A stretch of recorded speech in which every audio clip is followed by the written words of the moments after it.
Hey guys, this is John from TrueShot. I'm here with Steve from Alpine Arms, and today we're going to talk about what you need in your range bag when you go take a class. So Steve, thank you for coming out all the way from Colorado to help us with this. So what do I need for a basic class in my range bag?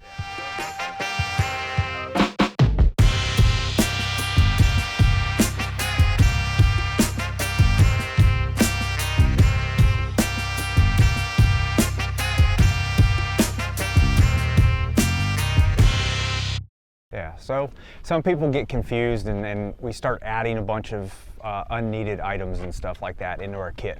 Really, new shooters need to have a couple of considerations, right? We need to understand the accessories and stuff that we have. You know, it's part of the budget, right? It's really hard and things get really expensive if we try to sometimes lump it all together and buy it all at one time. So, you know, considering everybody's budgets, you know, there's a couple of things that we like to have as kind of like standard equipment when we go out to the range, right? It's going to make your life a little bit easier. In case anything breaks or anything else, like we want to take into consideration, you know, that time is limited, right? And ammo is not necessarily the cheapest thing. So we want to, you know, kind of be as streamlined as we can when we get out to the range, right? So, a couple of things for new shooters. We can, you know, there's a ton of range bags out there.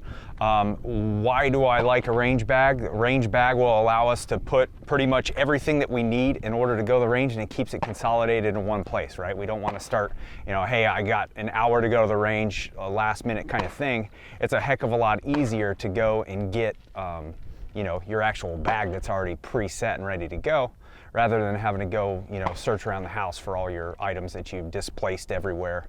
Is we know it happens when we go to the range, right? Well, like, that or you end up with a grocery bag full of stuff that rips, and then you picking up ammo off the ground. Exactly, right? So, you know, get yourself a quality range bag. Prices vary, doesn't really matter.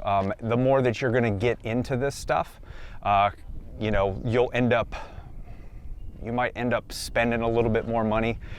Buy once, cry once, guys. Like, it's worth investing in the right equipment and getting quality stuff off the bat. But that's just my opinion, right? Understanding that, once again, everybody's got that budget, right? Right, and some of the bags I like, you know, Blackhawk makes a decent bag, Savior makes a really good bag, yep. GPS makes a good bag. So yep, definitely. There's a wide variety that you can get. Some of it you can even find on Amazon. 100%, right? yeah. Yeah, like, you know, I've been using this Grey Ghost bag for about 2 years now, and it's held up pretty well. You know, once again, considering the size of your range bag, we always want to put more stuff in it, right? So, like, these things get overloaded, so that's where the quality of the bag, the material, the stitching, all that stuff kind of comes into play, right? As far as contents goes, you know, couple different methods. Like, if we're going to a range, we can, you know, have our, you know, pistol unloaded, verify that it's safe. You pull it out of your safe, you put it into the holster, you can throw it in the range bag. If you're on the competition side of the house, just understand those rules before you go to the range. That way you're not doing something to get disqualified before the match even starts, right? So just kind of understanding those considerations from the competition side of the house, right? So, you know, kind of what we do, you know, I'll take my holster. You know, once again, it doesn't matter, whatever your gear is, buy the best gear you can. Understanding that you might end up changing that up based on, you know, kind of personal preference and learning stuff, right? The more advanced you are in this, the more you'll understand what you like, right? So your gear can kind of shift. Everybody's got a box of holsters sitting at home. Oh, yeah. I mean, I think I've got 20 holsters sitting there because I've changed my mind so many times. 100%, right? So it's like, understand that, you know, it might look cool on Instagram or in a magazine or whatever, but it might not work for you. So just kind of consider that. Not a big deal. So got the pistol, got quality holster. I prefer running my pistols with a magazine pouch, right? This makes it a little bit easier. I can mount it on my belt and stuff like that. You know, and it just kind of simplifies everything overall. You know, just keep it simple, right? If you guys are new to shooting and stuff like that, a speed loader can save your thumbs. You know, dudes, and you know, everybody gets tired and stuff like that, and you know, it can take its toll. So understanding like these little pieces of equipment that might streamline our ability to to make the most out of our range day, to where we're tired in our hands because we're gripping the gun hard, right? Correct. We're not wasting that strength loading magazines, right? And what kind of mag loader is that? That's a Maglula, right? Yeah. So these ones are pretty solid, pretty robust. They work for a bunch of different types of magazines and stuff like that. Make sure you buy the correct one based on what you have. But this one in particular, I can run, 2011 style magazines, Glock magazines, all the stuff that I pretty much shoot, I have the ability to use. So it's not really a big deal. And like I said, with your budget, you may need to change some things. So this is about a $30, $40 item, correct? Yep. And most guns now will come with a mag loader. You'll find very quickly that you'll want to upgrade, but yes, getting a class and getting training is a little more important at the time. If you could save that $30 to go get training, I would recommend doing that. Yeah, 100%. Like what we tell people is your budget's, it's not just the gun, it's the ammunition, and, proper instruction to learn how to use it correctly. So it kind of all goes together, right? Because this is, a mechanical item and stuff like that, there's a bunch of different lubricants and stuff out there. I use a bunch of gun oil and protective wipes from Real Avid. Stuff works really well. Been messing with it in Colorado. Obviously, we have kind of like that 4-season terrain. So, we can go and test cold weather applications, because understanding lubricants and where you live and what environmental facts, it'll affect the lubricant and the reliability of your weapon system, right? So just understanding that, and then when we come down here, obviously, there's a drastic temperature change. Oh, yeah. So, little considerations, Got lint-free wipes or a towel, doesn't matter. You can use old underwear if you want. Everybody's got their own preference. I don't really mind it, but you can get 5 or 10 packs of that at whatever, Walmart, Target, whatever your shopping deal is. And I see you brought up weather, and I see something really important, especially if it's hot and the UV levels are up. Yep. What is one thing that most people forget, and I know I've forgotten in the past? I actually forgot this on Saturday. So sunscreen, all right? It's one of those deals. Pack it with you. Just, buy a couple of bottles. Nowadays, you can buy the family pack and stuff like that. Leave a couple bottles at the house. Throw one into your bag. That way you don't have to worry about it, whether it's winter time. You can get sunburn based off sun exposure too. So, understanding that. And a good hat, right? Oh, always a good hat, Yeah. and always a good set of eyes and ears. Yep, 100%. Medical kits, like we tell people, if you're going to learn how to plug holes and stuff, or shoot holes through stuff, learn how to plug holes, all right? So quality medical equipment, understanding that if you don't know how to correctly use the medical equipment, you can actually do more damage than help. So, if you don't have any medical training, go ahead. Do some research. There's a couple of quality courses out there that you can take. To me, it's equally as important to understand the medicine side of things as it is for the firearms training and stuff like that. So that's something that's kind of near and dear to my heart. So I think it's worth spending the money in a couple of days to learn how to properly use like a trauma-based, medical kit, right? So people will have that lack in judgment, and things can get bad real fast. And I've been in classes, accidents do happen, you get spalling, 100%. Somebody may have tried to reholster too quickly. So I always err on the side of have it with me and then give it to the guy who knows what he's doing. Yep. Because if he knows more than I do, he's going to be able to pack that one quicker than I will be. Yeah, definitely. Another thing that I see here on the table, we've got snacks. We've got high protein, high fat. Yeah. So why would I want to bring that with me? So, it's not like physically exhausting as far as, like skinning up a mountain or riding mountain bikes or something like that, or a road bike where it's a long endurance sport. But you're mentally taxed. You've got the environmental effects. Like here right now, we've got awesome weather. So, we're probably in the low 80s right now, but you can still, it eventually drains you, right? So we have to be able to replenish ourselves. And because we've only got a finite amount of time for like us to do a course, right? So we have courses next month out here, and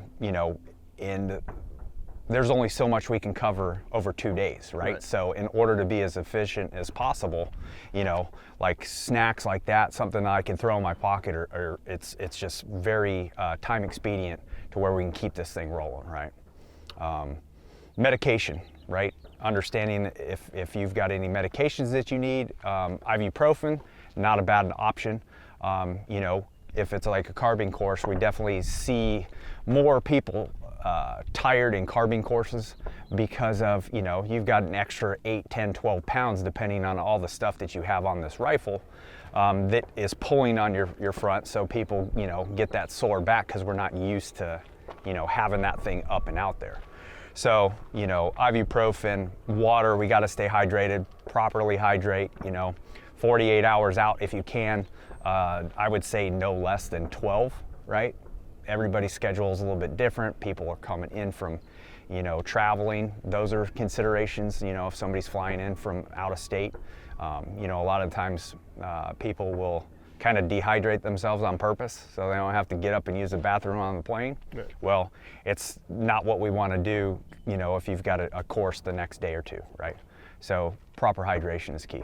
And it's always good to keep some sort of sugar or some sort of hydration drink with you in case you do get to that point. Yeah, 100%. You can mix down your Gatorades, you can buy ORS, there's a bunch of other little tablets that you can throw to your regular bottle of water. It's worth investing in those just to have that, right? And that's another little thing. It doesn't take up a lot of room, they don't weigh a lot, so we can just go ahead and throw them in our range bag. Great. And then I see medication, we did touch on that a little bit, so that's a bottle of allergy pills.